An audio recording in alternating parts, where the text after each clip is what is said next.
Seigneur, merci parce que tu nous as rachetés et ce matin nous sommes là pour te rendre gloire. Parce que sans toi, on ne serait pas des vainqueurs. Parce que c'est toi le premier qui a vaincu à la croix. Parce que nous sommes témoignages vivants de ce que tu as fait à la croix. Et je suis certain que ce matin, pendant qu'on te loue, tu continues à guérir, tu continues à transformer, Seigneur. Merci parce que tu tiens tes promesses. Amen.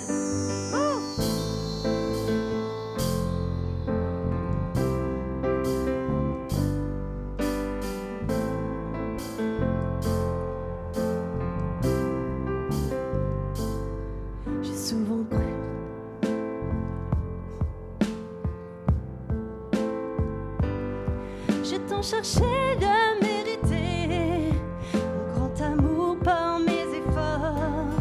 J'ai souvent cru l'avoir perdu par mes erreurs et par mes torts. Mais tu n'es pas un homme pour oublier, ton alliance demeure à jamais. Car en toi je suis aimé, rien ne peut me condamner.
tiens tes promesses, ce que tu as dit, oui, tu l'accomplis.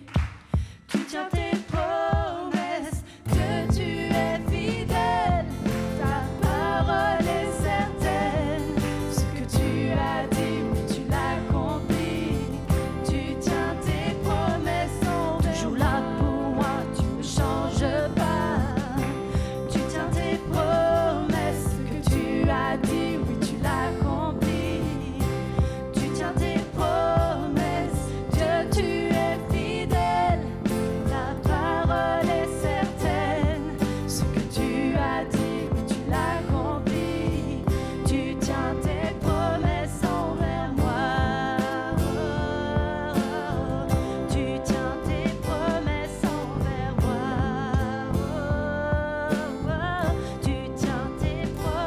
envers moi.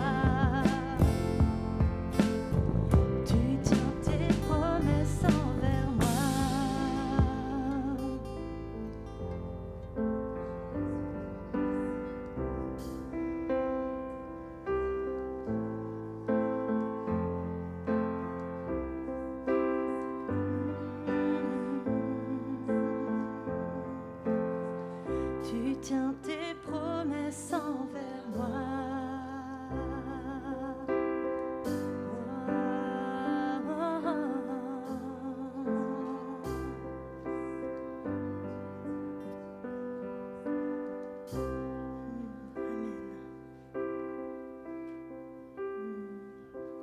Merci Seigneur pour ta présence dans nos vies. Merci Jésus parce que tu as tout accompli Seigneur. Tu as tout accompli Seigneur. Merci Seigneur pour ces promesses que tu tiens Seigneur à chaque instant Seigneur Jésus. On veut compter sur toi Seigneur Jésus. On t'a donné notre vie Seigneur et on veut avancer encore avec toi Seigneur. Merci pour tout ce que tu as fait, Seigneur, pour nous à la croix. On va chanter ce chant qui dit « Tu as tout donné, Seigneur. Tu as tout donné pour moi, Jésus. »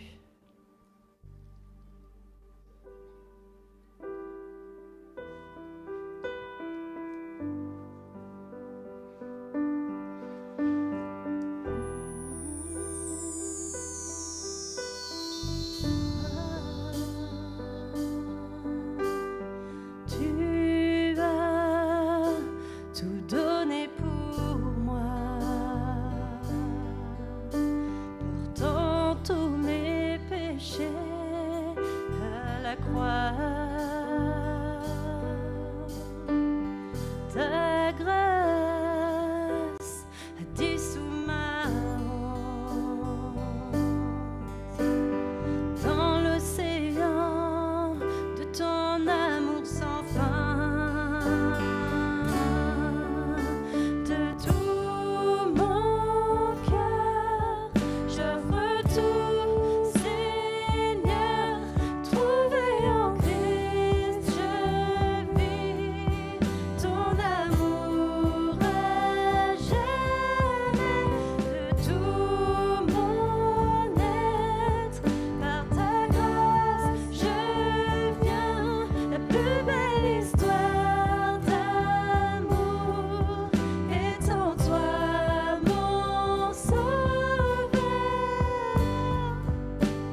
as tout donné pour moi. Tu as tout donné pour moi.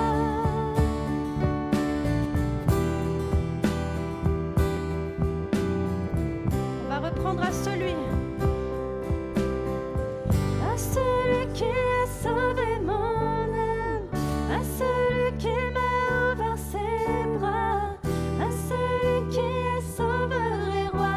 Je chante à jamais, à celui qui a sauvé mon âme, à celui qui m'a ouvert ses bras, à celui qui est sauveur et roi. Je chante à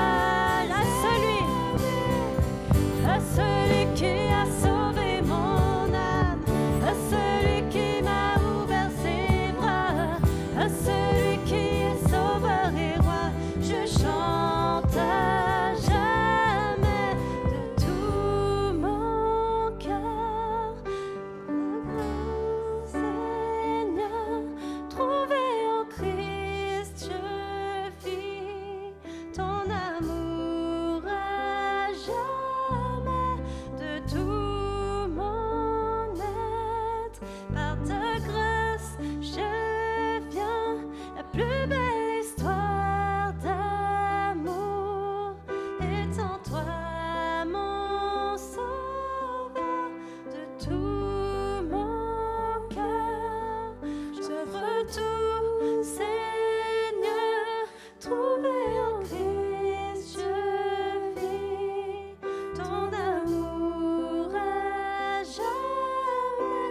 De tout mon être, par ta grâce, je viens.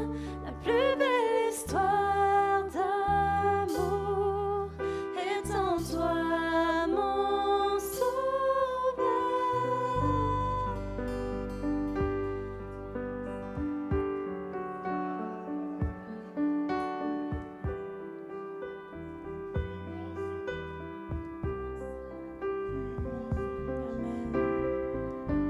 Oh, tu es mon sauveur, tu es mon sauveur. Jésus, n'hésitez pas à lever vos voix. On est là pour lui offrir nos louanges, lui offrir nos cœurs.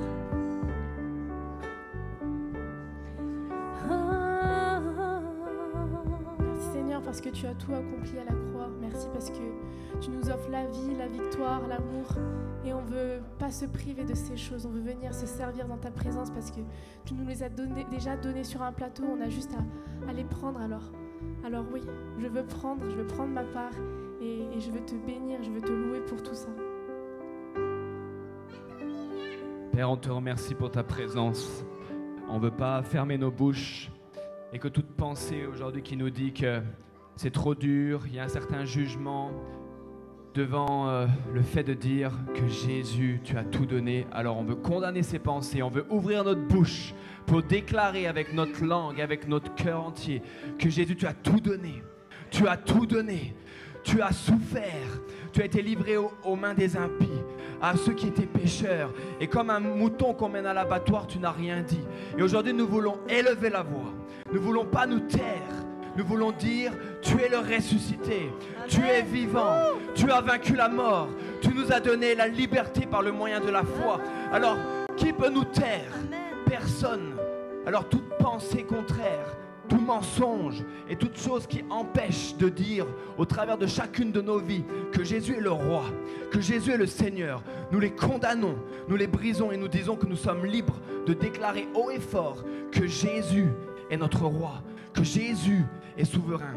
Et je te remercie Seigneur parce que tu nous amènes encore plus à te connaître et à être encore plus amoureux de toi. Transforme-nous encore au nom de Jésus.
remplis de ta vie mon esprit.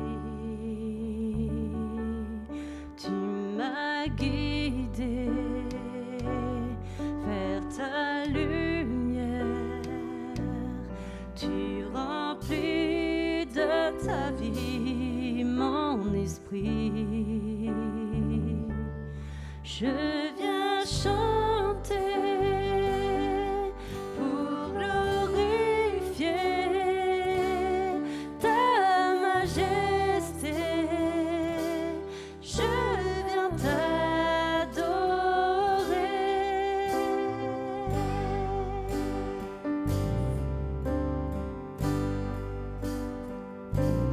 Tu as souffert pour me guérir. Je vivrai dans ta paix chaque jour. Tu t'es offert pour m'affranchir.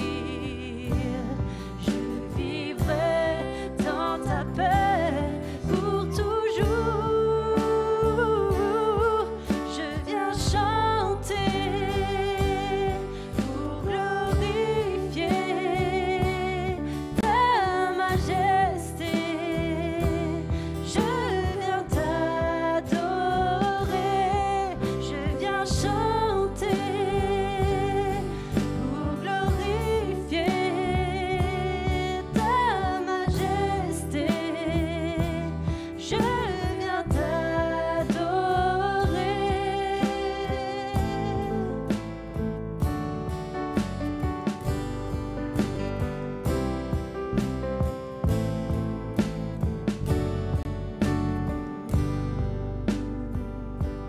Je suis à tes pieds, le cœur émerveillé devant ta beauté, Seigneur. Je suis prosterné devant ta royauté. Je viens t'adorer, Seigneur. Je suis à tes pieds, le cœur émerveillé devant ta beauté, Seigneur. Je suis prosterné devant ta royauté. Je viens t'adorer, Seigneur. Je viens chanter pour glorifier ta majesté. Je viens t'adorer. Je viens chanter pour glorifier ta majesté. Je viens t'adorer, Jésus.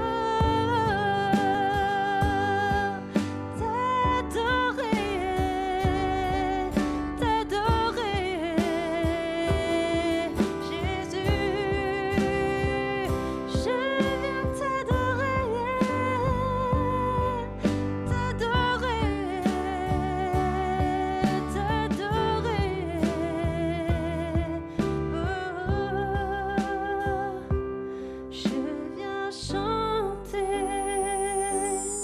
pour glorifier ta majesté. Je viens t'adorer.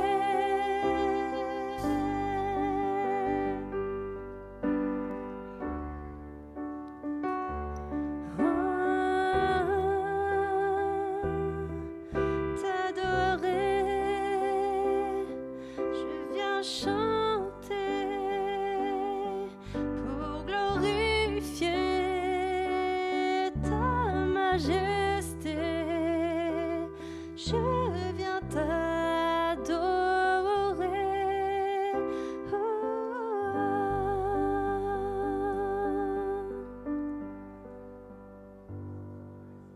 「「Merci Seigneur pour ta présence, Seigneur. Rien n'est plus beau que d'être dans ta présence et d'élever ton nom, de t'adorer Jésus. À toi soit la gloire, Seigneur. Oui Seigneur, merci pour la douceur de ta présence. Merci parce que être à tes pieds nous restaure, nous fait du bien Jésus. Et nous élevons ton nom ce matin parce que tu es le seul digne de notre adoration et de nos louanges, Seigneur. Bénis ces instants. Merci. Alors, je ne sais pas, bonjour à tous ceux que je n'ai pas vus ce matin, je ne sais pas si vous vous rappelez, suite à l'émission de légende à laquelle a participé Octavio, il y a des journalistes de Sciences Politiques Grenoble, vous vous rappelez des étudiants en journalisme Sciences Politiques Grenoble, qui s'en souviennent? Ah, ça va, ouf. Donc, qui nous avaient contactés parce qu'ils voulaient faire un documentaire sur un peu la suite et tout ça. Et du coup, ils sont venus à l'église. Je précise, ce ne sont pas des chrétiens, ce sont juste des étudiants qui finissaient leurs études et ils avaient un travail de fin d'année à faire. Et ils ont choisi de faire leur travail de fin d'année ici. D'accord ? Donc, on va vous visionner. C'est un documentaire qui dure 12 minutes. On va vous montrer le travail qu'ils ont fait, qui est hyper respectueux de qui nous sommes. Et vraiment, on les félicite et bravo à eux parce que quand on n'a pas l'arrière-plan et qu'on ne connaît pas, c'est pas toujours facile. Et en plus, on avait prié pour eux parce qu'ils étaient super sympathiques et qu'ils étaient vraiment bienveillants et tout ça. Il y en a 2 qui ont été recrutés en fin d'études à LCI, vous voyez qui ? Et puis un autre qui part à l'étranger en études, enfin maintenant dans la vraie vie professionnelle. Donc c'est le reportage qu'on vous propose de voir ce matin. Vous avez envie ? Et c'était la surprise. Voilà.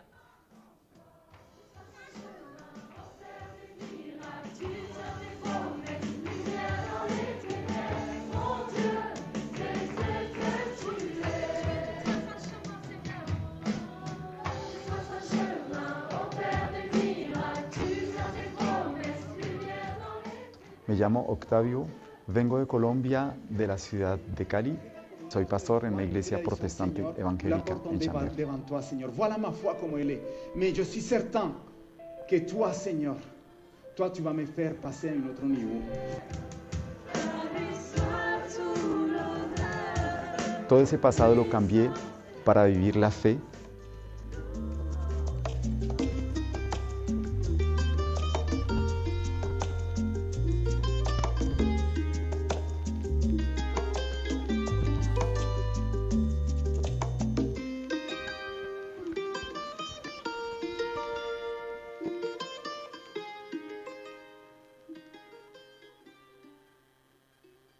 Vengo de una familia numerosa que creció, digamos, en la pobreza, pero también en la alegría. En ese tiempo en el cual el país de Colombia vivía mucha violencia. En Colombie, la première cause de mortalité pour un homme dans la force de l'âge, c'est l'assassinat.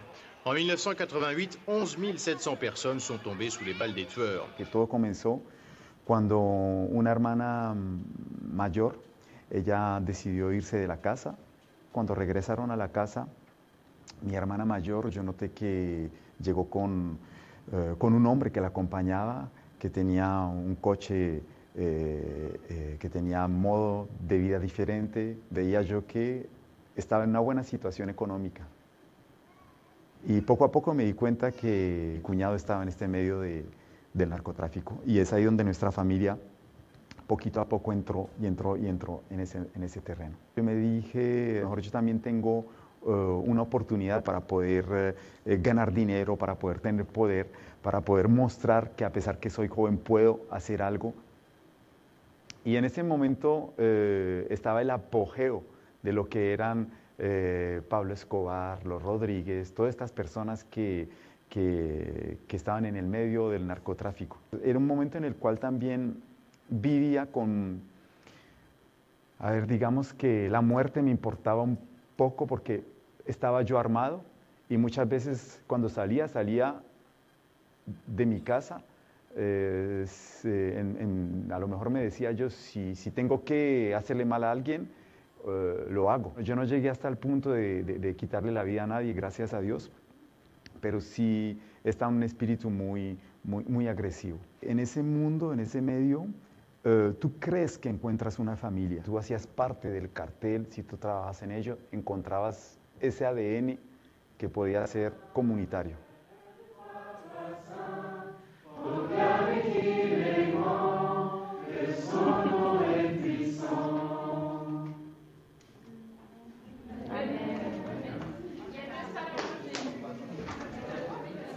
Là, c'est l'abbaye de Trompe. C'est une formation avec des jeunes qui ont déjà un peu la foi dans leur cœur, quoique certaines sont en chemin.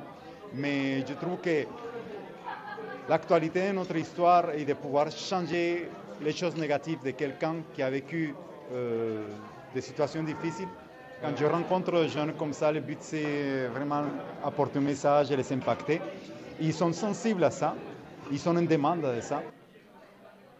Le message d'Octavio là-dessus, c'est une histoire assez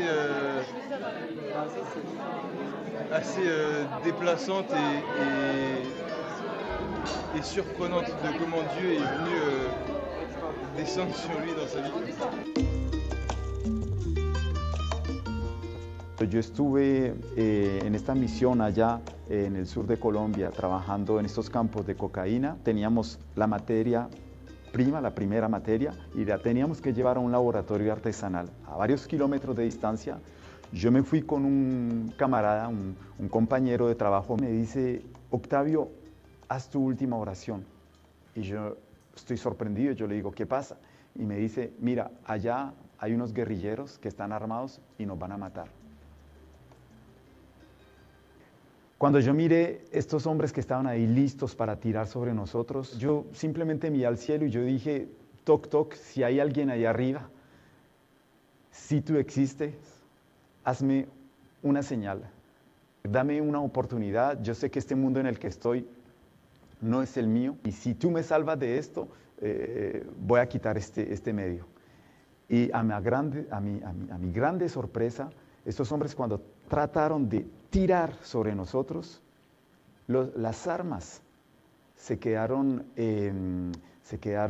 atascadas, no funcionaron. Se quedaron no solamente de uno, de dos, de todos, que eran 3 o 4 que estaban allí. Y ahí yo entendí que era este Dios que me había respondido y que me había hecho un milagro. Y a partir de ese momento yo dije, el patrón de mí hoy en día es Él, es Dios mi patrón.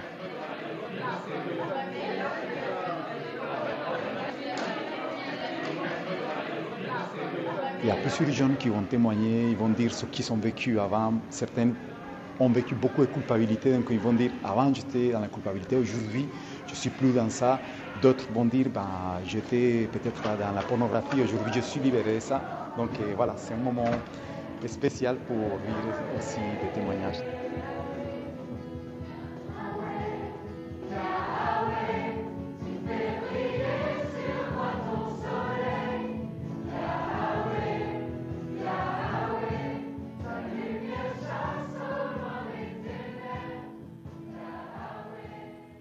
Je suis passée de quelqu'un qui a grandi dans une famille dysfonctionnelle, qui se mutilait, qui a tenté de se suicider à plusieurs reprises, qui n'avait pas d'espoir, qui n'avait pas les gens non plus, qui a subi des choses qui ne devraient pas être subies pour un enfant, à quelqu'un qui est quand même relativement rempli de joie.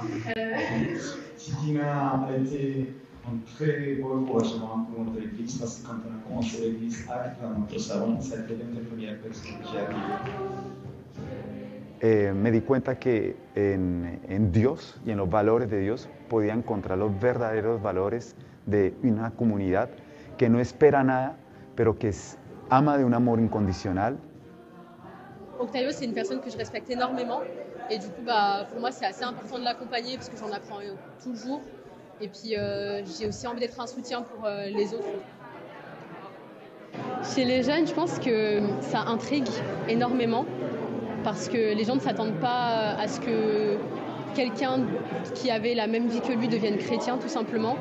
Et je pense que ça ouvre un peu des portes pour ces jeunes-là qui, justement, n'ont pas forcément d'ambition à un moment parce qu'ils sont tombés dans certaines choses telles que la drogue ou les trafics ou la prostitution pour certaines. Enfin, peu importe, mais je pense que ça donne vraiment comme une lueur d'espoir.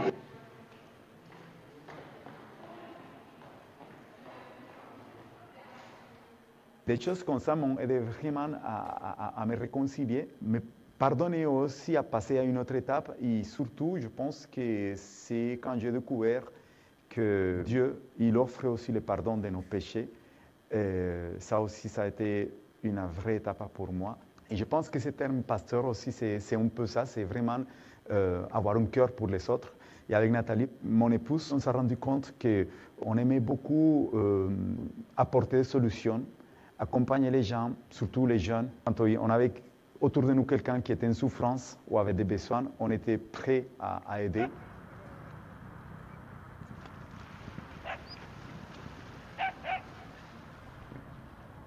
J'ai rencontré Octavio en 1997 dans une toute petite église qui n'avait pas très loin de chez moi.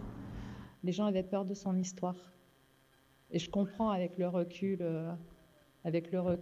et nous, même dans l'église, qui me disaient, mais tu as conscience d'où il sort et tu as conscience de ce qu'il a vécu. Je pense que ce que m'a touché Nathalie, c'est qu'elle n'a pas regardé tous ces côtés de mon histoire, mais elle a vu quelqu'un qui avait le désir de changer, quelqu'un qui avait le désir de vivre d'une autre manière.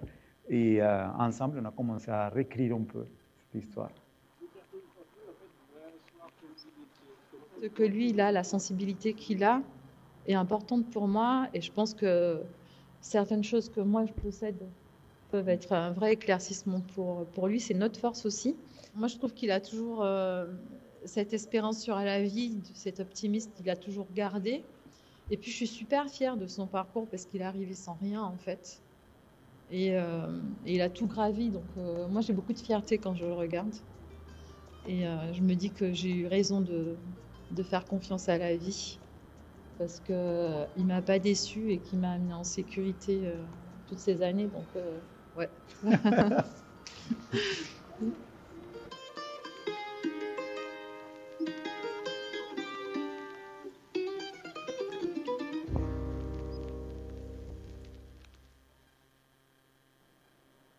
Je pense que si je retrouvais Octavio à l'âge de 18-20 ans,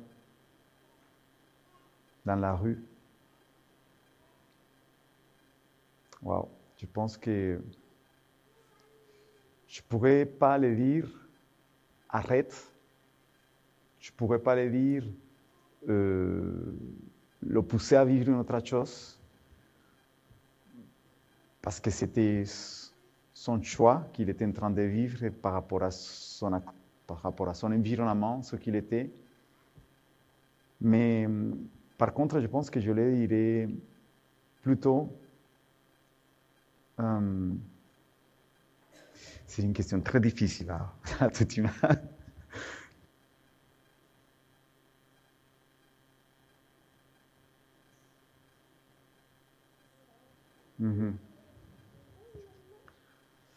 Oui, ok. Je vais répondre à nouveau, d'accord? Alors, si je retrouvais l'Octavio de 18-20 ans aujourd'hui, moi, je pense que je le prendrais entre mes bras. Je lui dirais que les besoins qu'il a sont vifs dans son cœur. Il ne faut pas le remplir avec n'importe quoi.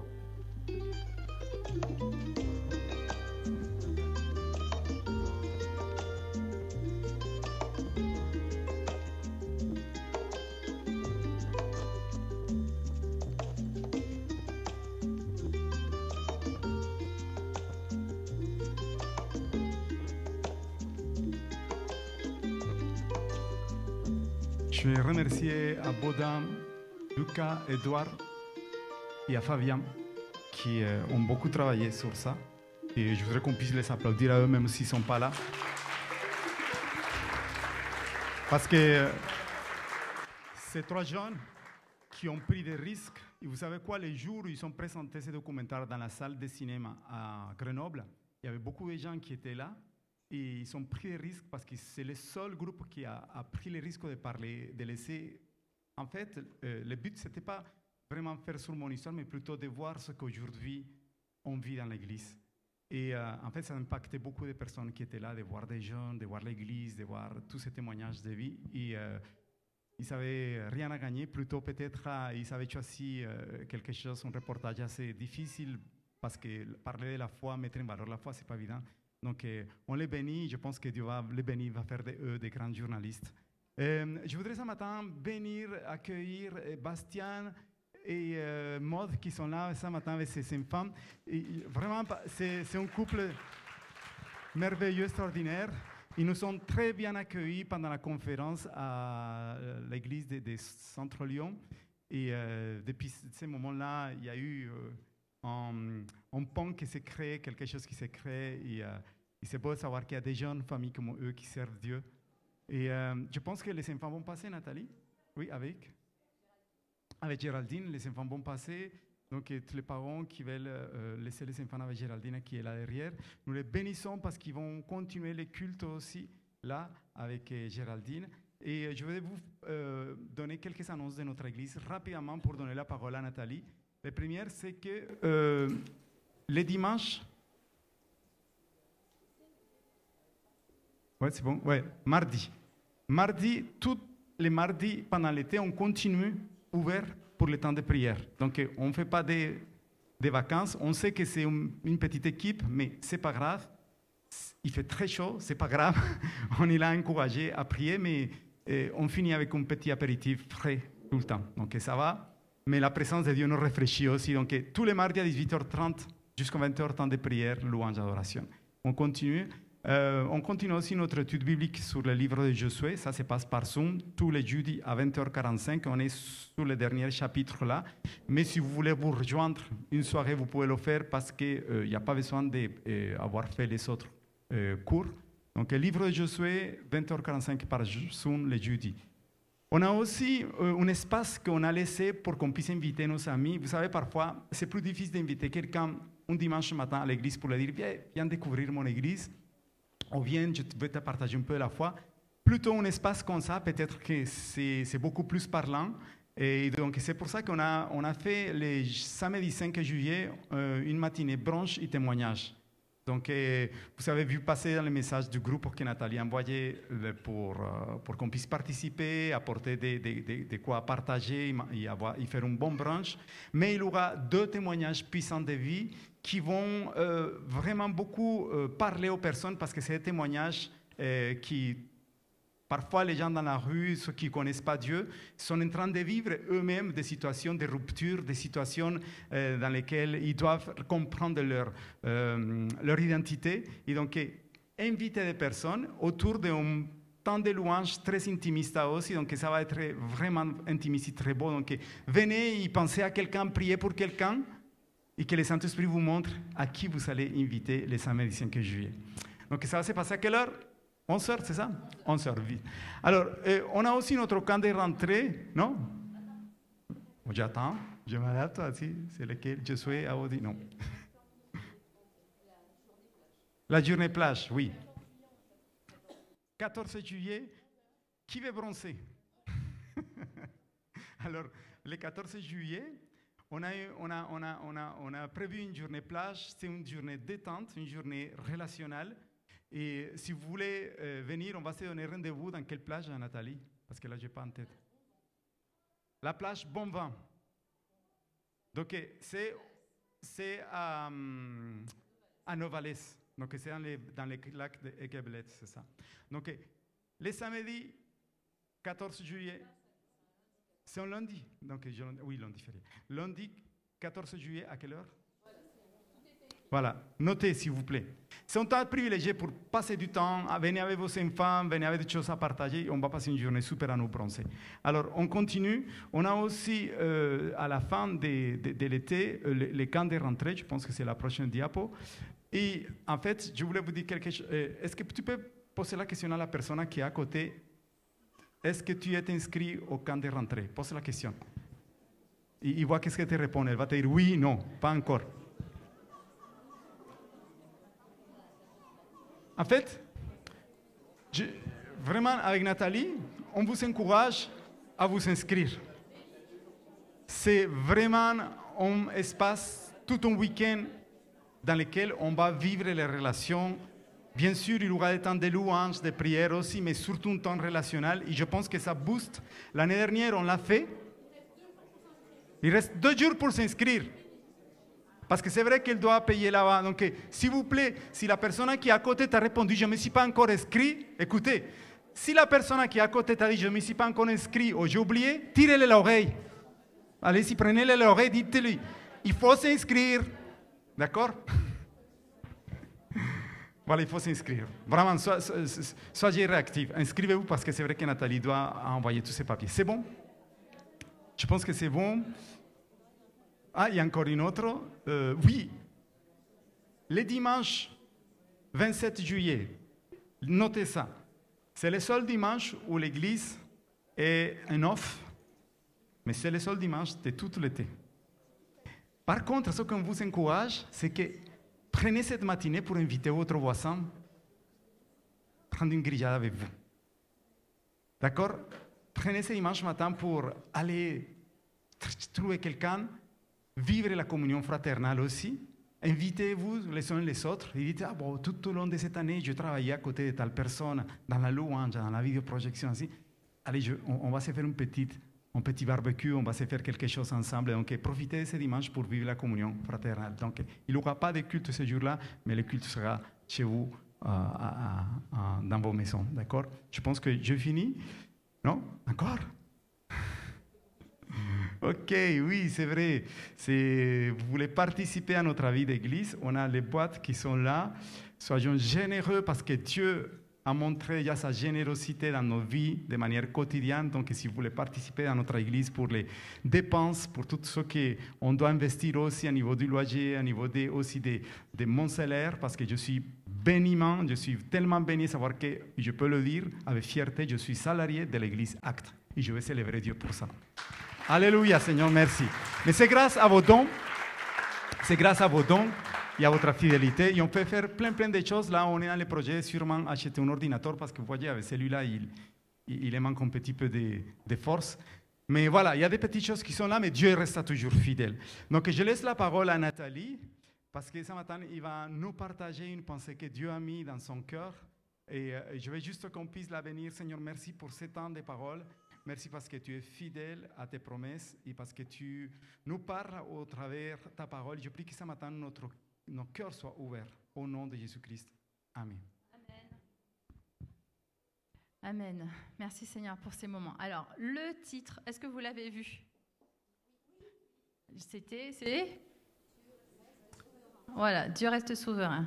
Est-ce que vous pouvez m'aider à définir le mot souverain? Ok, oui, un souverain, c'est un roi. Très bien. Ok. D'autres choses qui vous viennent? Contrôle, très bien. Ça veut dire que Dieu est au contrôle. Parfait.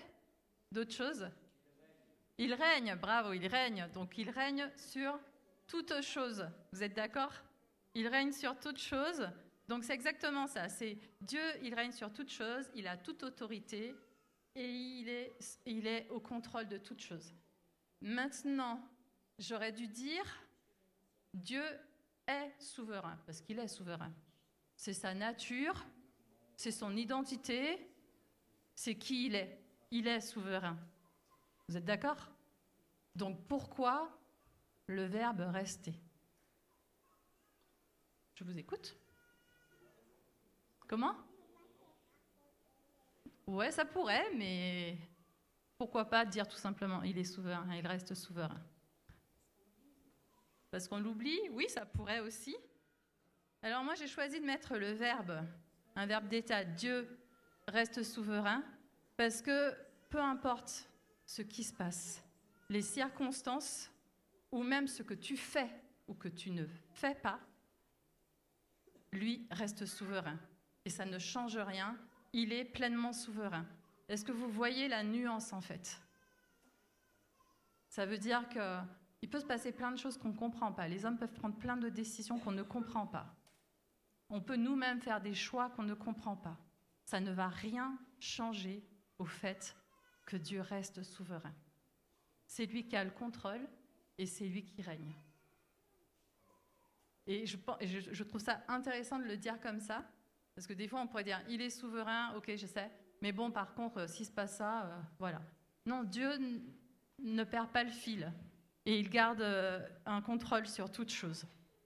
Donc ce matin, c'est vraiment un message qui a pour but de nous rassurer, et j'espère qu'il va nous rassurer tous, et puis de juste réaliser encore et encore que peu importe les circonstances, et des fois il y a des circonstances qui sont difficiles, il sera de toute façon, et il est de toute façon souverain. Et c'est vraiment ce but-là que je sentais dans mon cœur pour l'Église. Soyons rassurés, et vraiment c'est une pensée que j'aimerais qu'on puisse imprimer vraiment, ou intégrer dans nos cœurs, parce que c'est une vérité fondamentale, c'est une vérité qui est biblique, et qu'elle vienne s'imprégner en nous. Donc Dieu reste souverain, même malgré tes manquements. Et Dieu sait que des fois, on a des manquements. Et il compose, et il a cette capacité à composer avec ton libre arbitre. C'est magnifique. Non? Il n'y a que moi que je trouve ça magnifique. Moi, j'aime trop l'idée de me dire, il est souverain, t'inquiète pas, il gère, et il le fait bien. Amen. Et donc, des fois, il peut arriver qu'on tarde à rentrer ou à entrer dans ses plans. Oui ou non? Ça nous arrive. Est-ce que Dieu est surpris parce que tu tardes à rentrer? Il n'est pas surpris. Il sait mieux que toi comment tu fonctionnes. C'est génial. Donc, Dieu va se débrouiller, il le sait, il ne s'affole pas, et il jongle avec les choses qui se passent, et de toute façon, il accomplira son plan. Et il va le faire bien. Donc, est-ce que ça vous rassure de savoir ça? Voilà, tant mieux. Donc, Dieu reste souverain, même au travers de nos manquements. Je me répète, il y a quelqu'un qui s'appelle Corrie ten Boom, qui écrit sur la souveraineté de Dieu. Il écrit cette phrase, il dit « Il n'y a pas de panique dans le ciel. Dieu n'a jamais dit « Oh non !» Et je trouve que c'est plutôt bien dit de sa part, parce que c'est une belle façon de dire que rien ne le surprend. Même nos erreurs ne le surprennent pas. Il reste parfaitement au contrôle. Pourquoi? Parce qu'il t'aime et il n'a pas l'intention de te lâcher. Nul ne le ravira de sa main, ne le ravira de sa main. Et il garde vraiment un œil sur toi. Et en son temps, il fait tout à merveille. C'est vraiment un verset ce matin pour t'encourager. C'est le premier verset qui est tellement en lien avec la souveraineté de Dieu. Je pense que vous êtes nombreux à le connaître. C'est dans Ecclésiaste 3, 11. Il fait toutes choses bonnes en son temps. C'est pas beau ça? Il fait toutes choses bonnes en son temps. Amen. Même il a mis dans le cœur la pensée de l'éternité, bien que l'homme ne puisse pas saisir l'œuvre de Dieu que Dieu a fait, du commencement jusqu'à la fin. Il fait toutes choses bonnes en son temps. Il y a même un chant, en son temps. Vous connaissez? Ce que Dieu a dit, il le fera en son temps. Et ça va tellement avec ce chant de ce matin aussi, où on dit que Dieu tient ses promesses. Donc en ce moment, d'ailleurs, à l'Église, il y en a qui sont dans ça. On étudie le livre de Josué. Dans le livre de Josué, il est question de conquête de territoire. Ça, je pense que tout le monde le sait à peu près. Et il faut distribuer les territoires. Est-ce que ça se fait en 5 minutes?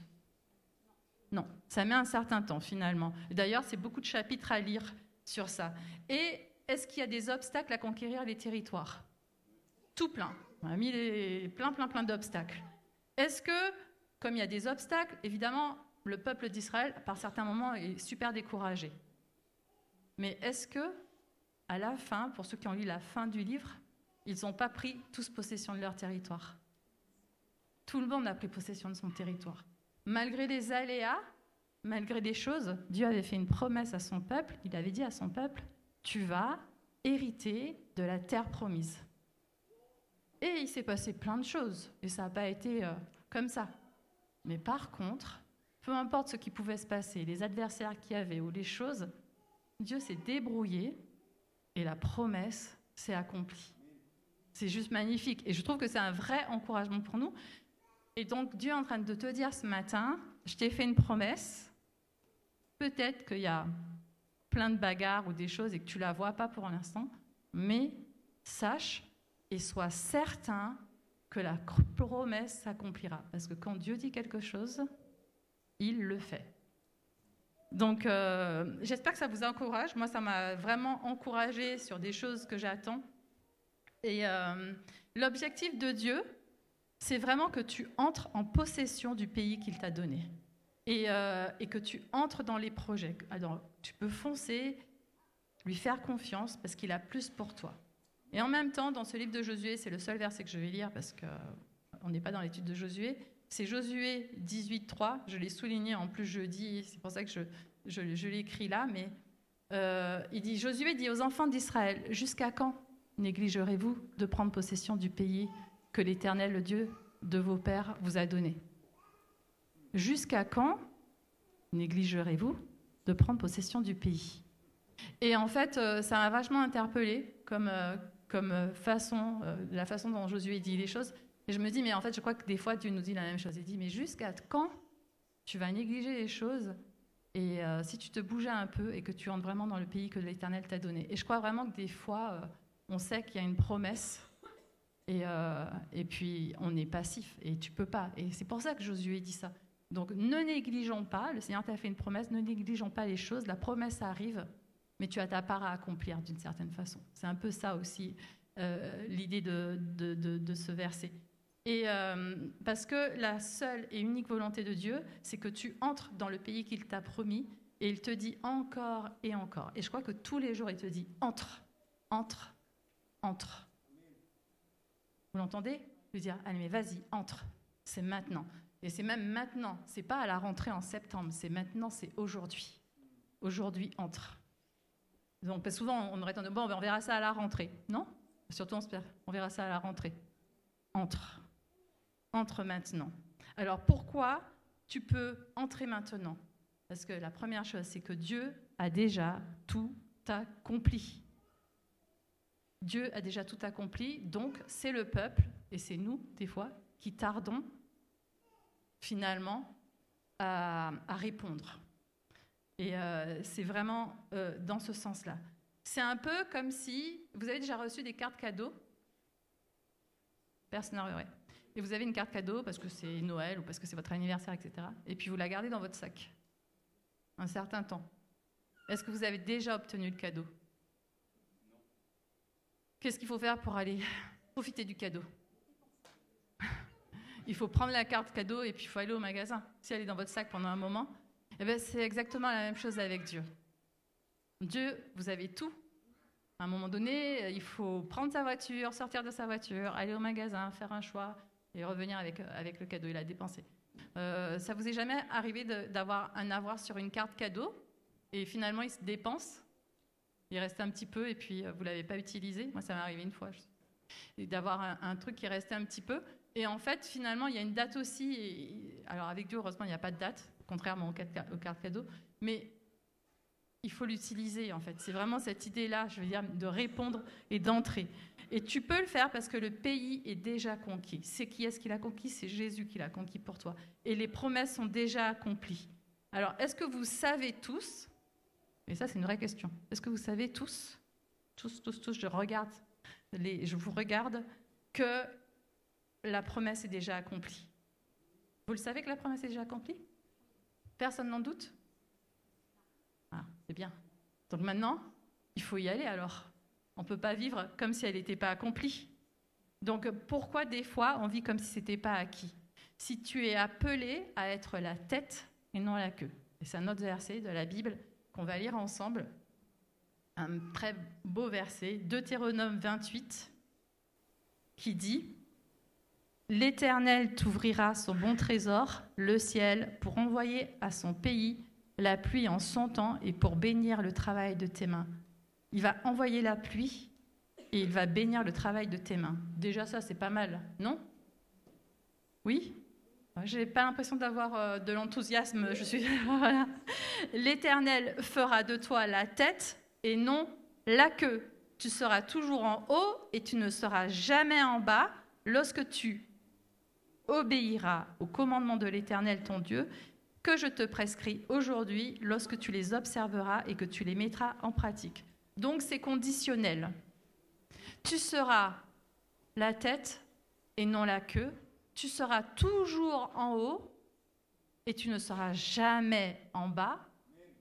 Condition, lorsque tu obéiras au commandement de l'Éternel, ton Dieu, que je te prescris aujourd'hui, et lorsque tu les observeras et les mettras en pratique.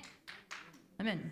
Donc, tu es appelé à être, voilà, tu es appelé à être la tête et en haut. Amen. Et est-ce que c'est pour juste le voisin? Est-ce que c'est pour toi alors? Eh bien alors, on y va. Donc, ce matin, je t'encourage à cesser de traîner les pieds. Hein? On y va, go, go, go. Tu ne dois pas te laisser voler, parce que sinon, c'est comme si on se fait voler les choses. C'est dommage de se laisser voler les choses. Ta destinée d'enfant de Dieu, c'est d'être conquérant. C'est d'être victorieux. Et on l'a chanté ce matin. C'est ça le projet de Dieu pour toi. Il n'y a pas d'autre projet. Ton projet, c'est que tu sois conquérant et victorieux. Et donc, pourquoi tu peux être victorieux et que tu peux être conquérant? Parce qu'il a déjà payé. Donc, tu n'as plus qu'à te saisir de la victoire. Donc, voilà, tu peux même encourager ton camarade et lui dire tu es en haut et pas en bas. Tu es la tête et tu n'es pas la queue. Amen. Et alors, pourquoi certains, du coup, se disent Dieu m'a fait une promesse. Alors, ouais, je me souviens, Dieu m'a fait une promesse. Mais dis donc, elle tarde vraiment à s'accomplir. Hein. Il y en a qui se sont déjà dit ça? C'est long. Oh, c'est long. J'ai une promesse, mais elle n'arrive pas. Du coup, qu'est-ce qu'on fait quand c'est comme ça? Ben, tu te rappelles de ce que Dieu te dit. Parce que ce qui est certain, c'est qu'il va l'accomplir. Et surtout, tu ne négliges pas, tu regardes. Parfois, on dit, oui, c'est Dieu qui fait... Seigneur, tu m'as fait une promesse il y a tellement longtemps, mais finalement, je ne la vois pas s'accomplir. C'est un peu ce verset de Josué que je lisais tout à l'heure. C'est dit, pourquoi, Josué qui dit au peuple, mais pourquoi vous négligez comment c'était écrit? Combien de temps encore négligerez-vous, finalement? Et il dit, mais vas-y, prends possession du pays. Donc, ici, on pourrait dire que le manquement est une paresse spirituelle. Hein? Ah oui, la flemme. Tiens, il n'y avait pas Annabelle qui avait fait un truc sur la flemme spirituelle. La flemme éteint ta flamme. C'est beau ça, hein? La flemme éteint ta flamme. Voilà, donc c'est exactement ça. Franchement, notre premier ennemi, notre premier adversaire, c'est quand même la flemme. C'est quand même la passivité. Et souvent, on va chercher des choses, ou quand on est en rendez-vous, les gens, ils aimeraient bien que ça vienne de l'extérieur et spiritualisé. Alors oui, ok, je suis d'accord avec ça. Ça vient parfois de l'extérieur, ça vient parfois... Les attaques existent et tout ça. Mais quand même, ton premier ennemi, c'est quand même toi. Non, mais c'est vrai. Donc, du coup, je crois qu'il faut prendre conscience peut-être de notre paresse et passivité spirituelle et comprendre que cette paresse, elle te fait perdre ton temps. Elle te fait perdre du temps.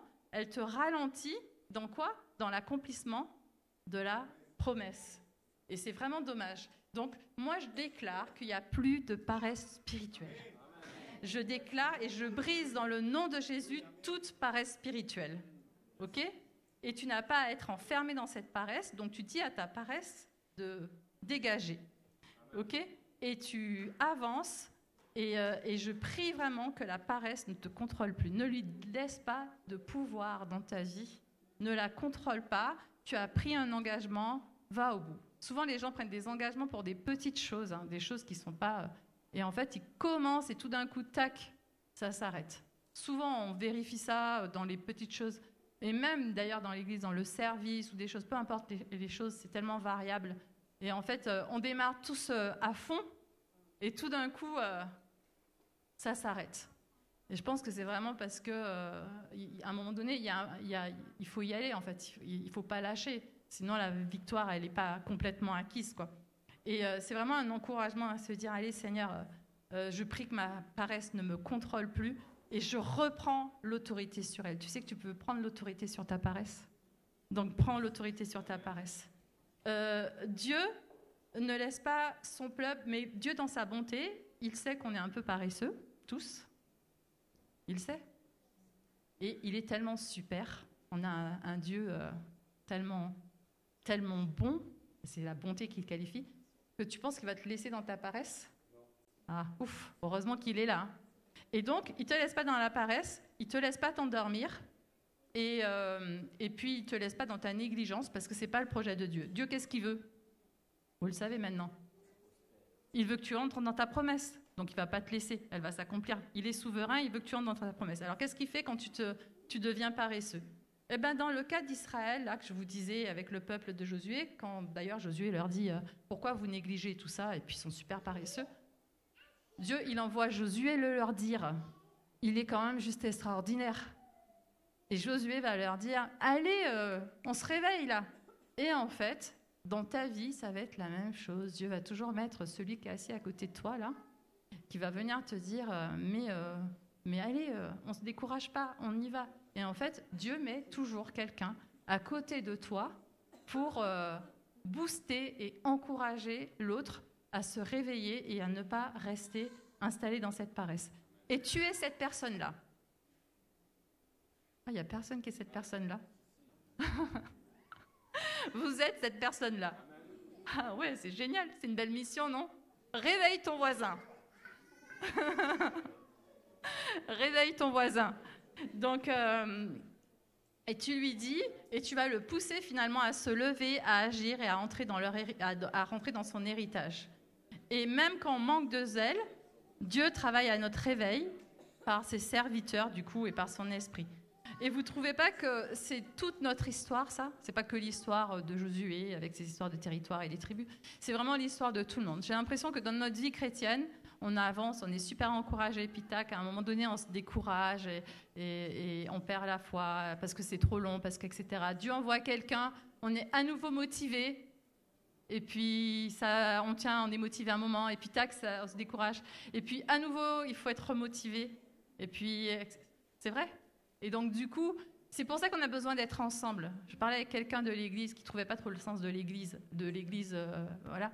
Mais le sens de l'Église, c'est justement ça, c'est d'être corps et de s'entraider les uns les autres. Quand tu es tout seul et que tu es découragé, il n'y a personne qui va te dire « Mais réveille-toi, mais où tu étais, mais qu'est-ce que tu fais ?» Donc tu as besoin de vivre le corps pour que quelqu'un te dise « Mais oui, t'inquiète pas, la promesse, elle va s'accomplir, Dieu tient ses promesses. » Donc c'est ça le sens de l'Église. Et Dieu envoie et s'occupera, et comme Dieu est riche en bonté, il t'enverra 50 personnes. Ça vous est déjà arrivé d'être dans une situation, vous ouvrez votre téléphone, le verset du jour, waouh, réveille-toi. Tu arrives à l'église, le verset du jour, réveille-toi. Le voisin, réveille-toi. Partout, tu écoutes un message au hasard sur Internet, réveille-toi. Et en fait, tu as toujours le même truc qui te dit, mais bouge-toi, c'est pour aujourd'hui la promesse, rentre dedans et arrête de ne rien faire, etc. Ça vous est déjà arrivé ? Eh bien voilà, c'est comme ça. Et ça, c'est juste Dieu, dans sa souveraineté, qui envoie tous ces trucs-là pour te parler et te dire hé, t'endors pas, la promesse doit s'accomplir, tu vas y arriver, ne te décourage pas, reviens. Et Dieu reste souverain et il va accomplir son plan malgré nos lenteurs. Donc Dieu va réaliser sa promesse. Et je disais tout à l'heure, toutes les tribus ont eu leur part. Donc les retards, les hésitations, les blocages, ils n'empêcheront jamais la fidélité de Dieu de s'accomplir. Il va conduire son peuple jusqu'au bout.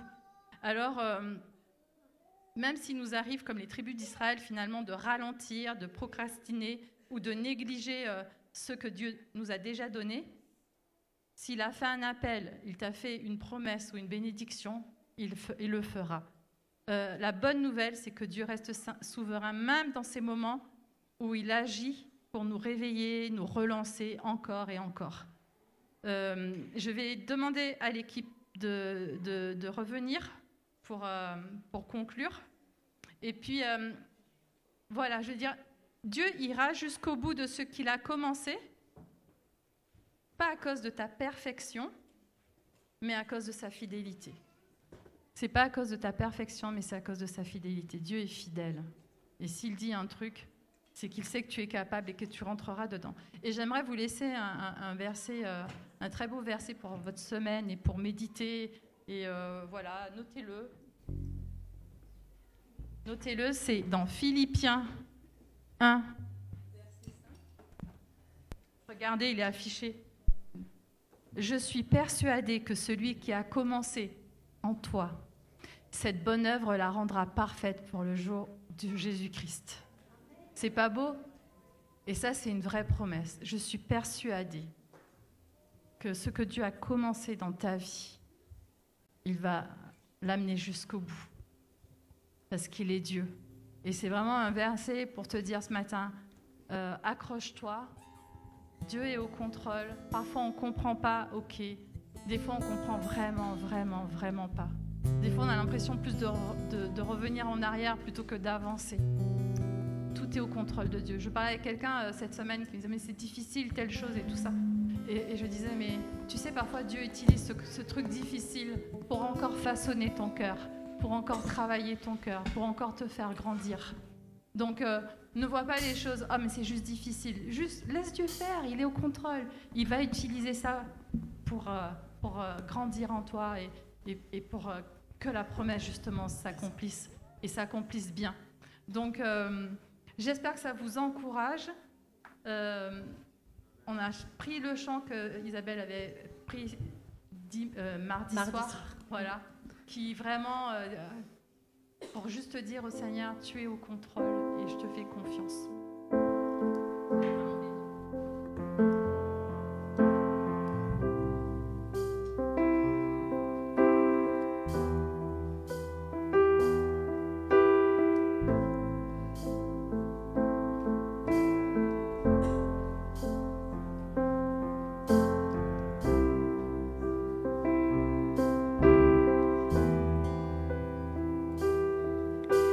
Du ciel tu peux entendre, je sais que tu t'approches quand je t'adore.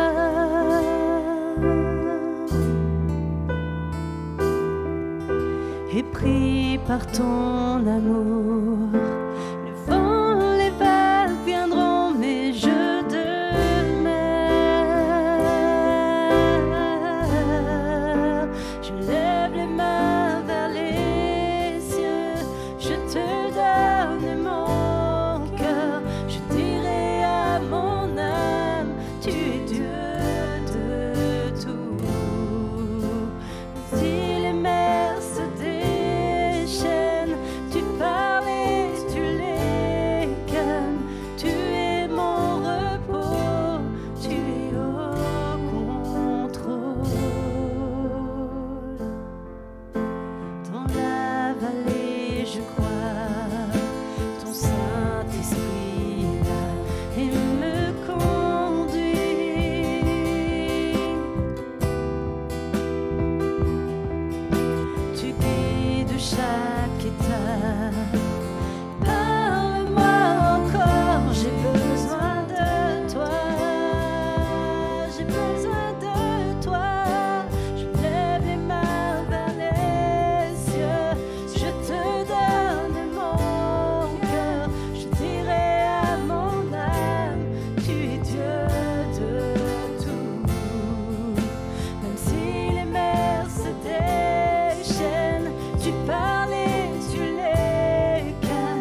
tu es Dieu de tout. Même si les mers se déchaînent, tu parles et tu les calmes.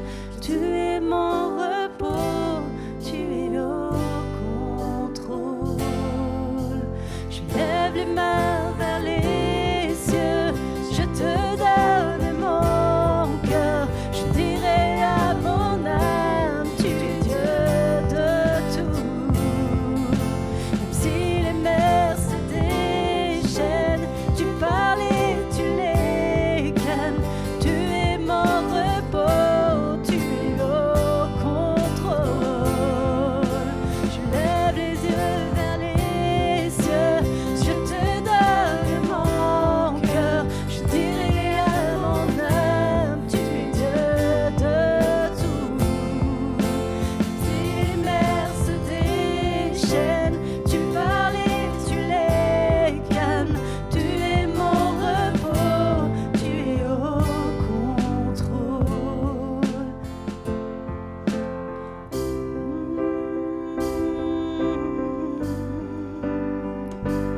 Tu es au contrôle, Jésus. Tu es au contrôle, Seigneur. Peu importe ce que je vis, Seigneur. Peu importe les circonstances, je proclame que tu es au contrôle, Jésus.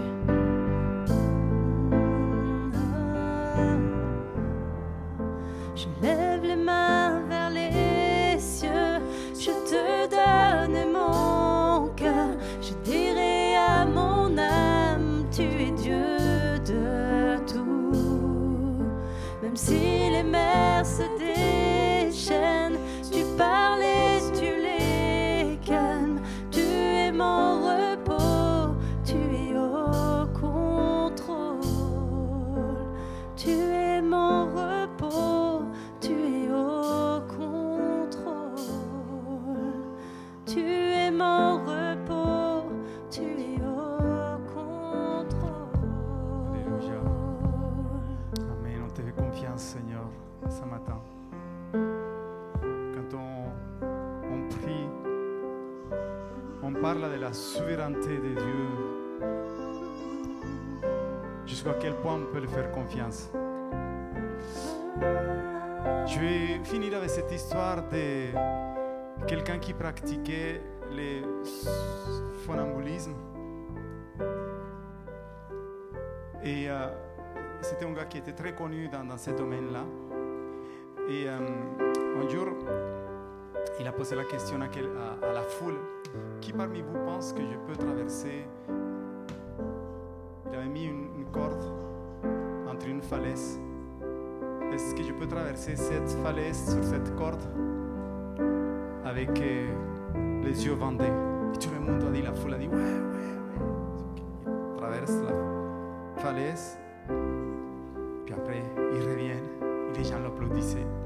Puis après, il pose la question: qui pense que je peux traverser cette falaise avec les yeux bandés et avec cette charrette que je vais là? Et tout le monde a dit, oui, moi, nous, on croit. Il traverse. Et puis après, il pose la question: qui pense que je peux traverser cette falaise avec les yeux bandés, avec cette charrette, mais avec l'un de vous sur la charrette? Et la personne a osé dire, oui, moi. Et en fait, c'est son assistant qui a pris la place. Et à un moment donné, il a dit, à certains moments, c'est toi qui vas vouloir prendre le contrôle. Mais ne le fais pas. C'est moi qui ai le contrôle. À certains moments, quand le vent va souffler fort, tu vas vouloir tirer vers la gauche, ne le fasses pas. Juste, sois détendu, laisse-toi aller, c'est moi qui ai le contrôle en tout. Et en fait, il a pu traverser et amener cette personne du côté à l'autre. Parce que cette personne qui était là, elle a dû de se battre d'une manière, imaginez-vous dans cette situation. Et je pense que c'est une image que Dieu te donne ce matin. Pour quelle que soit la situation que tu traverses, lâche prise. Et même si tu sens des vides, même si tu sens des vents qui soufflent, même si tu sens que tu vas tomber, que ça ne va pas aller, que tu vas lâcher parce que c'est toi ton dernier réflexe, ne le fais pas. Laisse le contrôle à lui. Amen. Et je voudrais que ce matin, tu ne partes pas vraiment avec quelque chose qui soit dans lequel frustration, quelque chose, mais ce matin, lâche et tu le dis, Seigneur, trop longtemps, j'ai décidé beaucoup de choses dans ma vie. Trop longtemps, j'ai voulu conduire, prendre le gouvernail. Mais je veux que cette saison, ce temps-là de l'été qui approche, tu me surprennes, Seigneur. Mais moi aussi, je vais faire. Je vais te laisser